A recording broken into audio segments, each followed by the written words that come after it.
Qui a eu cette idée folle un jour dans l'école? C'est ce sacré Charlemagne, sacré Charlemagne. Charlemagne, vraiment, l'idée d'une école pour tous, est née avec Jules Ferry. Vous connaissez Jules Ferry?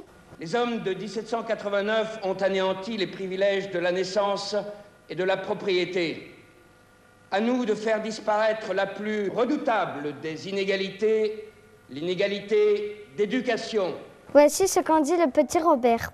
Ferry, Jules, François, Camille, avocat et homme politique français. Saint-Dié, 1832, Paris, 1893.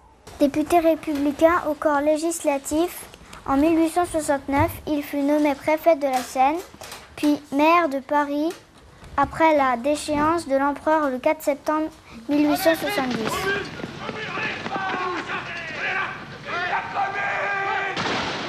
Député en 1871, ministre plénipotentiaire en Grèce.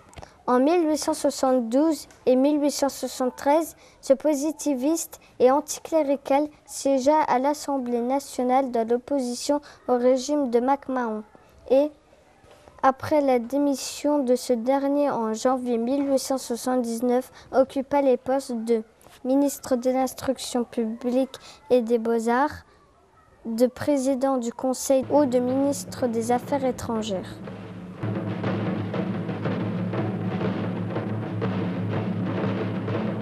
Dans ces différentes fonctions, il fut adopté avec Ferdinand Buisson et Camille C les principales mesures de réforme de l'enseignement public.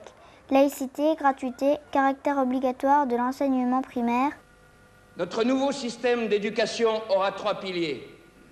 Laïcité, gratuité, obligation.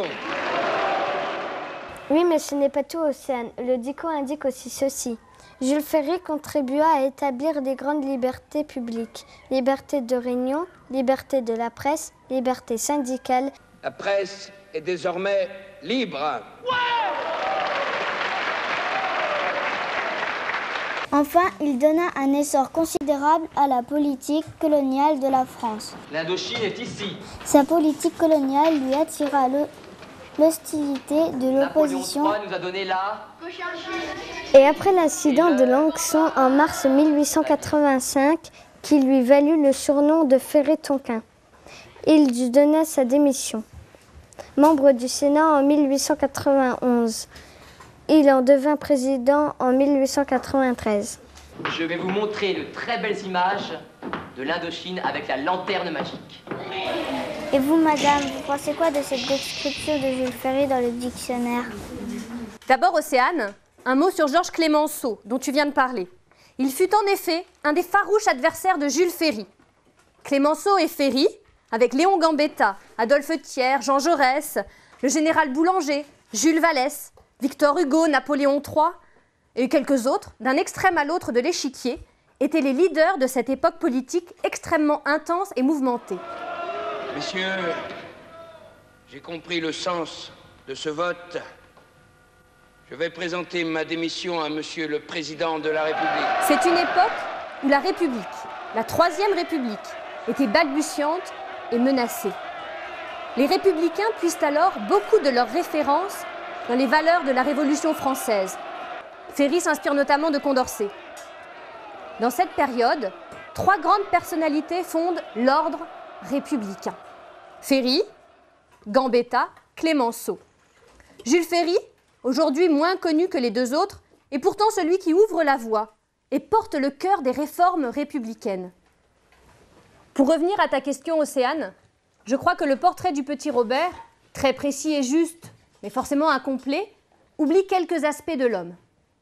Par exemple, savez-vous que Jules Ferry a loupé de peu, et ce serait trop long à expliquer ici, la plus haute marche du podium, la fonction suprême de président de la République?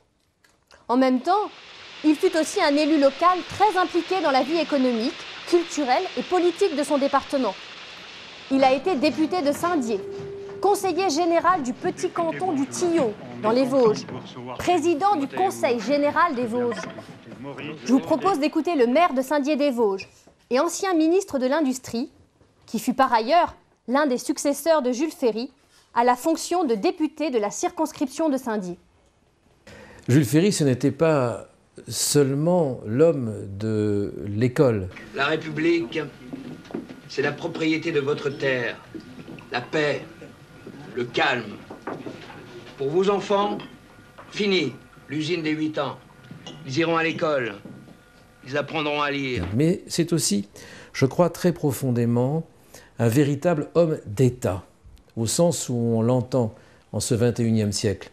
Un homme qui était pénétré des valeurs fortes et de la morale et de l'éthique républicaine, de ce qu'est fondamentalement en elle-même la République, dans ce qu'elle vit en chacun d'entre nous pour faire vivre la démocratie, c'est-à-dire le respect de l'opinion de l'autre, le respect des hommes et des femmes dans leur égalité fondamentale d'hommes et de femmes habitant sur notre sol.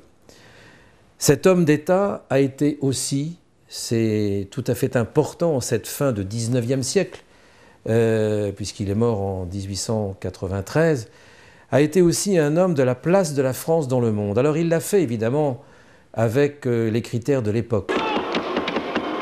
La parole est à Monsieur le ministre des Affaires étrangères. Messieurs, hier encore, Lang Son portait le nom d'une victoire. Mais les Chinois ont déferlé et contraint nos soldats au repli. Les télégrammes alarmistes nous ont fait croire à un désastre. Il n'en est rien. Et aujourd'hui, l'ensemble de ces références, l'école, la liberté, la justice sociale, la loi sur la presse, c'est-à-dire l'expression de la pensée, la controverse, la capacité de contester dans le respect de l'autre les idées de l'autre et ainsi de bâtir une véritable démocratie, la place de la France dans le monde. Pour toutes ces raisons, je pense que Jules Ferry a été vraiment un homme moderne. Jules Ferry repose à Saint-Dié-des-Vosges, dans cette capitale du massif vosgien qu'il a vu naître, grandir, vivre. À Saint-Dié-des-Vosges, terre d'inventeurs, où 330 ans avant Jules Ferry, en 1507, d'autres explorateurs des temps modernes baptisèrent le nouveau continent America. Un festival mondial est ici dédié à la géographie et réunit chaque année, depuis 1990, dans un bouillonnement intellectuel exceptionnel, des milliers d'enseignants, étudiants, innovateurs, chercheurs, scientifiques, journalistes et chefs d'entreprise. Aujourd'hui, Saint-Dié-des-Vosges crée le printemps de Jules Ferry. Nous ouvrons un autre livre, le livre d'histoire, après celui de la géographie. Ce printemps de Jules Ferry ne se borne pas à rendre un hommage à l'homme et à saluer son œuvre politique. Il se veut d'abord agitateur et producteur d'idées neuves, sur la base des valeurs qui ont fondé l'action et guidé la vie de Jules Ferry. Des valeurs aujourd'hui terriblement modernes, évidemment universelles. Un soldat pour cette belle contrée, à l'épreuve du choléra et de la diarrhée. Mais il faut que Jules s'y rende. Allons-y, mon chéri, oh donc allons demande, Monsieur Jules Ferry.